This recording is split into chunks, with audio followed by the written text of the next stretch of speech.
To make room for her moonlight prince, she had him take my place as the lead in the opera. My wife poured the medicine he gave her into my water. She thought it was just a sleeping pill, unaware it was a deadly poison. Later, when she saw my blackened corpse, she collapsed on the spot. 5 days earlier, my wife had demanded I yield the lead roll to her moonlight prince. When I refused, we fought horribly. On performance day, she came begging for reconciliation and bought me my favorite drink. Little did I know it contained poison. After my death, Chow Mu replaced me as planned. Unfortunately, his singing was so terrible, my fans wouldn't stand for it. He brazenly trash-talked me, provoking furious fans who pummeled him. Ji Mengsu scrambled to call the police, but the attackers vanished. An ambulance took Chow Mu away, and my soul followed them to the hospital. In the sterile hospital room, I watched Chow Mu recline on the pristine sheets, while Ji Mengsu dabbed ointment tenderly. "Does it hurt?" she asked softly. "Should I blow on it? No matter how injured I am, I feel no pain with you here." Chow Mu purred, gazing at her with syrupy affection. My spirit stood beside them, swallowed by bitter irony. She tended his minor scrapes with such care, while once, when I'd begged her to bandage a small car accident wound, she'd coldly snapped, "Are you even a man? Stop being so fragile." Now, for superficial injuries, she lavished concern. Love's double standard cut deep. Even after he'd abandoned her abroad for career prospects, she'd reserved a place in her heart for him. "Mengsu," Chow Mu simpered suddenly, "should we check on Lu Lingzhu? We wronged him. Maybe give him medicine too." Her face darkened instantly. "His thick skin doesn't deserve decent drugs. Forget him." He giggled coyly. "Is that kind, Mengsu? He'll be hurt if he knows." Manipulative bastard, I thought, pretending concern while stirring venom. She scowled. "Who cares if he's hurt? You're too soft-hearted." Ah Hui, sensing her mood shift, Chow Mu unbuttoned his shirt, guiding her hand to his ABS. "Don't frown. Touch here." Like scalded, she yanked her hand back. Undittered, he cupped her face to kiss her, but lightning fast, she turned her head away. My ghost registered surprise. Wasn't this her dream scenario? Memories flooded back. Our honeymoon phase, when I growled, "No other man touches you. Only I get these touches." Had that VOW flickered through her mind just now? The thought died under self-mockery. She'd fed me poison. Why would old promises matter? Chow Mu stiffened. "Sorry, I assumed. Since you're married." He feigned humility. "I'll keep boundaries." Her brow smoothed at his performative contrition. "Just tired," she murmured. Then the phone shrilled. She answered curtly. "Second People's Hospital. Who is this?" Tension tightened her voice. "What happened?" Silence stretched. "Mr. Lu Lingzhu passed away after poisoning. Confirm your relation." Before finishing, she laughed sharply. "Ridiculous act. Dead from one drink. International joke." She slammed down the receiver. "Everything okay?" Chow Mu probed nervously. "That bastard Lu hired actors," she spat. "Claims he's dead. Pathetic." But her knuckles whitened around the phone. Later, she admitted warily, "You did give me safe stuff. Just sleeping agents, right?" "Of course," he insisted, though sweat beaded his temple. "So he supplied the poison, and she didn't know it would kill." Wonder surged darkly. Would her face crack if she learned the truth? Would guilt surface even briefly? That night, Chow Mu expected her bedside vigil. Instead, she said coolly, "I'll return tomorrow." Lingzhu dislikes overnight stays. Bewildered, he nodded. At home, darkness greeted her. She paused, used to finding me waiting, apron-clad, taking her coat, kissing her hello. Tonight, silence. After bathing, she dialed my number repeatedly until giving up, then messaged, "Husband, sorry about today. You're the beloved maestro everyone cherishes. Just let Chow Mu have this one chance. Please come home." Tears blurred my spectral vision. "For this, you conspired to kill me?" Upon hearing Wu Sheng say that Zhao Bai was poisoned, Ji Mengsu's face paled instantly. She urgently begged him to treat the dog, but unexpectedly, Wu Sheng responded with icy indifference. "Why should I save it? When you poisoned Ling Zhou to death, did you ever beg a doctor to save his life? Now you come crying here over a dog, pretending to be merciful." Faced with Wu Sheng's accusations, Ji Mengsu stared in disbelief. "Have you lost your mind, Wu Sheng? I know I wronged Lu Lingzhu, but there's no need for all of you to stage such an absurd charade." With that, Wu Sheng slapped her hard across the face. "You murderer! Brother Lu treated you so well, yet you venomous woman will face retribution." His outburst shocked her. Normally mild-mannered, his violence caught her off guard. Moments later, his eyes glistened with tears. My brother stood by me, realizing he'd been the first to learn of my death, rushing to the hospital, witnessing my grotesque poisoned corpse. He must have wept bitterly. My chest tightened at the thought. "Get out," he roared, shoving Xiaobai back into her arms and pushing her toward the door. Ji Mengsu scoffed. "You're insane. What happens between us is none of your business." She turned to leave, determined to take Xiaobai elsewhere. Just then, beep beep beep, her phone exploded with notifications. Opening messages from friends, all asked the same question. Is it true? Did he really die? Clicking their links. Headlines blared. Breaking. Renowned opera tenor Lu Lingshu dies from poisoning. Her face drained of color. Frantically refreshing browser tabs, countless articles about my death flooded her screen. Legs buckling, she collapsed, whispering over and over. "No, impossible. He lied. How could he be dead?" Sudden rain lashed down. As if struck by lightning, she clutched Xiaobai and raced home. Yanking open a small box empty, she choked out, "You ate it, didn't you, Xiaobai?" The dog was too weak to respond. Trembling, she dialed Chao Mu's number. "Tell me the truth. Those pills weren't sleeping pills. They were poison, weren't they? You meant to kill Lingshu." Silence followed. He'd hung up. Her world shattered. Collapsing in sobs, she wailed, "Lu Lingshu, you promised never to leave me alone. You said we'd grow old together. How dare you die?" Staggering outside, she ran barefoot through traffic lights, tears streaming. Why? I wondered. Didn't she claim to hate me? At the hospital, guided to the basement morgue. The word morgue made her vision spin. A doctor steadying her, she stumbled toward my body. Recognizing me, her composure crumbled like a landslide. My corpse, blackened by poison, was monstrous. Dropping to her knees, she touched my face with unprecedented tenderness, then froze. Lies. This couldn't be real. Pulling her own hair frantically, she screamed, "Stop playing games. Wake up. We never went to Australia. Please." The doctor offered condolences, handing her a ring. He held this tightly till the end. It was cheap plastic, the only gift she'd ever given me. Gripping it, fresh tears erupted. "Fool, why cling to me even in death?" Finally standing, she caressed my stiff cheek, voice softening. "Brilliant performance, darling. Your final act. Perfect. Come home. Sing only for me." Upon returning home, she locked herself away. She prepared a basin of warm water and meticulously washed my face and body, humming my favorite song, "Gradually Loving You," as tears streamed down her face again. Her voice cracked with grief until she collapsed into exhausted sleep. When she woke at dusk, days passed in a blur. Refusing food or drink, she spoke to my clothes, cooked lavish meals for an empty chair, and whispered love confessions as if I were still alive. Yet when I'd lived, she'd called me irritating, accused me of blocking her reunion with Chao Mu, even labeled me a homewrecker. Within days, she grew gaunt, hollow eyes, disheveled hair, a shadow of her former self. Seeing her shattered like this, I should have felt vindicated.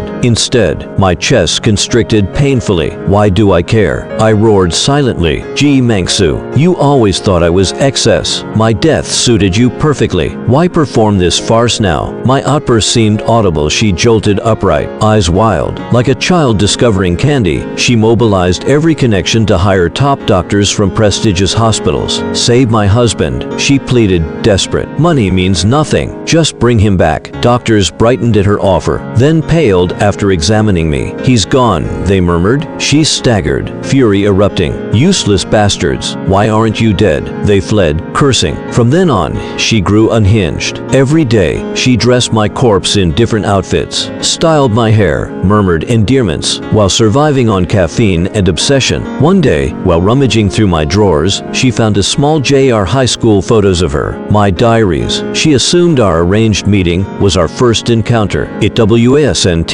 Long before, on a blazing July afternoon, bullies had cornered me. 17-year-old Ji Mengsu arrived with her brother, fought them off, and handed me an ice piopi. "Be brave," she'd said. That sky blue day, her smile, it ignited my youth. Secretly, I followed her, learned she was a senior, added her contact, but dared not message. I mailed instead. She replied. We poured our hearts bare, dreams, fears, loneliness. I planned to confess post-exams until I saw her hand in hand with another boy. Too late. 5 years later, fate gave me a second chance when I learned she'd broken off that engagement. Manipulated coincidences led to our chance meeting. Little did I know it would cost me my life. Now, trembling, she read my journals. Frantic, she opened my laptop. Old emails flooded the screen. She collapsed, wailing, "It was you, all along. What do I do? God damn it. How could I punish myself like this? Ling Zhu, should I join you? Let me die too." She grabbed a rope,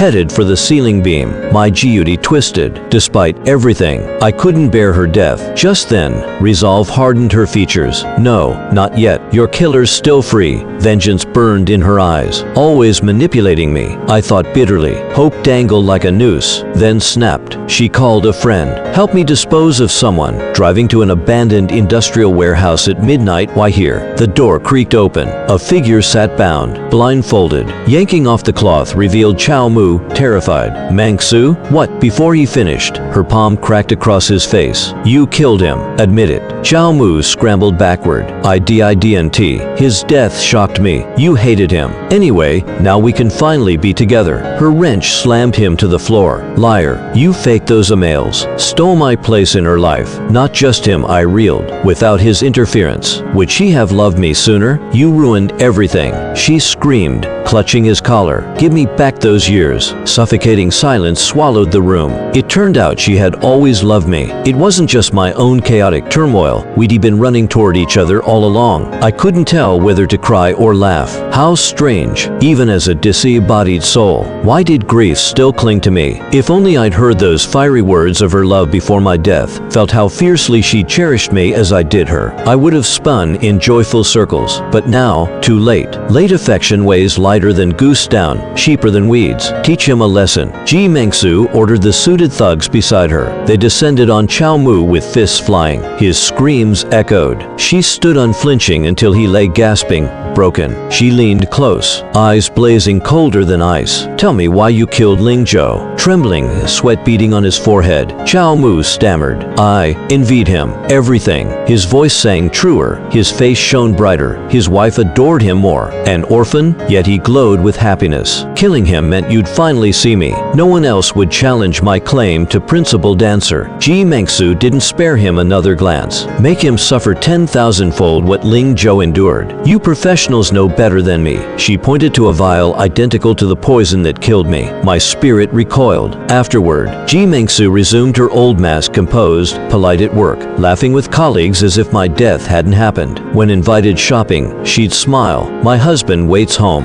Visit sometime. Taste his cooking. Colleagues shrank away. Night after night, she set 2 places at dinner, 2 plates, 2 glasses. One evening, pouring wine, she murmured to thin air, light snacks for Ling Zhou, less garlic. He hated it. Housekeeper Liu Ma gaped. For Mr. Liu? Of course, she replied sharply. Hurry, he worry. Turning, she addressed empty space. Darling, should Aunt Jiang retire? Her eyes failed her terribly. Not just Liu Ma, I stood stunned too. At night, she curled beside my corpse, clutching it like anchor against drowning. Her cracked voice sobbed repeatedly. Sorry, Ling Zhou, sorry. Dawn found her tears streaked and haggard. I reached to smooth her brow, remembered I was merely a ghost. My consciousness blurred into white nothingness. Somewhere ahead, someone wept softly. Drawn closer, I saw Ji Mengsu. She looked up, eyes flooding with desperate relief. You wouldn't leave me. She threw herself into my arms. Her warmth, her scent once addictive now felt heavy. Gently, I pushed her away. You left me first, I said quietly, though my tone stayed level.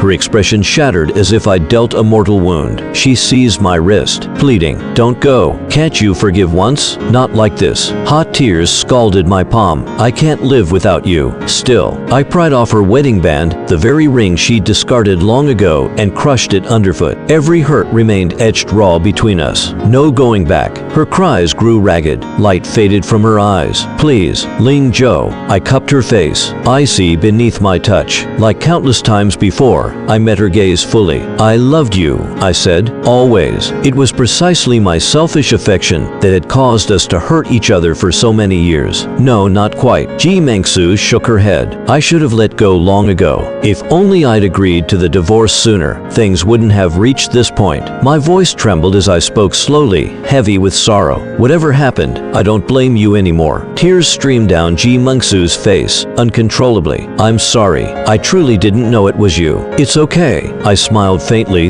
though my chest felt inexplicably tight. Really, don't apologize. Ling Zhou, it was my fault. I killed you. You owe no apology, she whispered back. Seeing that someone once loved me so fiercely and sincerely, my life holds no regret now. Gently, my fingertips brushed beneath her eyes, wiping away her tears. Don't carry this guilt. Live happily every day from now on. No. She clutched my hand desperately, as if clinging to a lifeline. Without you, I can never be happy again. My lips pressed softly against hers in a final kiss. I loved you, and I don't regret it. The moment I turned away, all color drained from her face. As I walked forward with strained steps, her screams echoed behind me. Don't leave. Don't leave me. My consciousness blurred. Only then did she realize it had all been a dream. Jolted awake, she curled into herself and wept afresh. Stretching out a hand to touch me, she found only empty space where I should have been. Panic seized her. My body was gone. Frantic,